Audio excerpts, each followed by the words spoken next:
Hey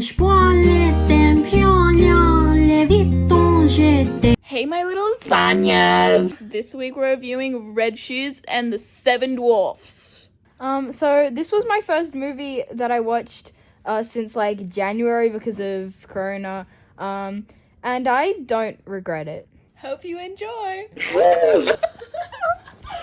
This movie was interesting. It was the kind of film that someone watches and over thinks to themselves, was this really made in 2019? But yes, no matter how many times you Google it throughout, it in fact was made last year.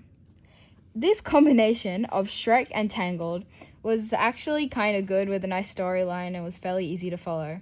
But the inner Karen kind of came out when I realized that this movie promotes fat shaming. I repeat, this is a children's movie that promotes fat shaming.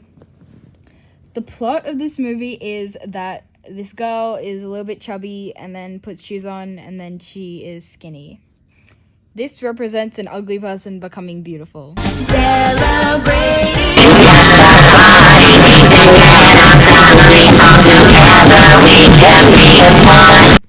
See the problem? The kinda hot Jack Frost guy. Mr. Sexy, we'll call him, because I cannot for the life of me remember his name, was utterly disappointed upon learning that she is in fact a chunky monkey, which is quite appalling. This is directly comparable to the treatment of an ogre in the quality film Shrek. This is not an ogre, this is an overweight girl. Disclaimer, this is no hate towards Fat Amy or Rebel Wilson. We literally grew up with the Pitch Perfect movies and we idolize her, so don't hate us.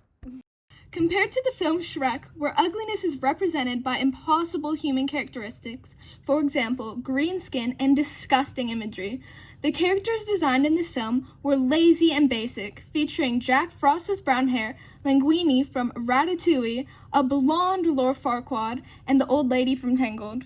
The two protagonists, supposedly love interest, looked more like brother and sister thanks to the lazy design team.